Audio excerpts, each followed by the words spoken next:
Красен Петров откри турнира на Ариана в София. Какво очакваш от тази надпревара?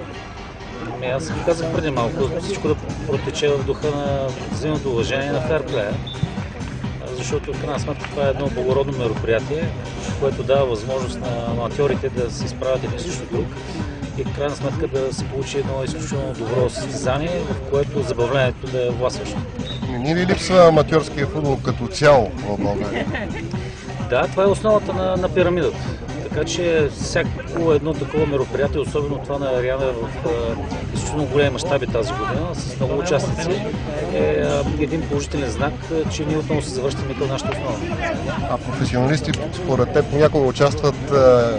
Как се чувстват на терена на Ариана? Аз съм участвал, да, преди 3 години. За нас беше едно изключително забавление.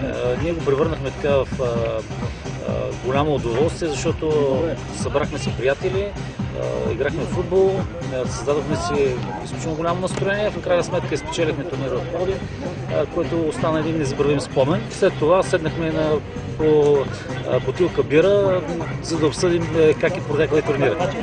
Извън аматьорите, да ви върна към професионалистите, ще се забавлява ли в Сълта Левски на Герена според вас? Моето лично желание е Левски да спечели този матч, без да имам претенции относно качество на игра и така нататък. Най-важна е победата в този матч. Вие като специалист, според вас тези 120 минути в Ловеч, изгубената купа, могат ли да окажат някакво влияние на силите? При всички положения може би ще окажат някакво влияние. В крайна сметка това е един матч, който отбора на Левски, нашия отбор, трябва да победи. И съм убеден, че всички, които работят този клуб, изключително много го желаят това нещо и съм убеден, че всички, които излязат на терена, ще дадат максимум това, което имат и могат, за да може да се, след края на футбола, да се радваме с победата. Има ли някаква разлика между Левски и отборите? От гледна точка на класата на футболистите, на отборите или са изравнени силите според вас? Не обичам да коментирам другите отбори. Ние сме изключително концентрирани върху това да следим изявите на нашия отбор и това, което се случва както в мъжкия отбор, така и в нашата школа.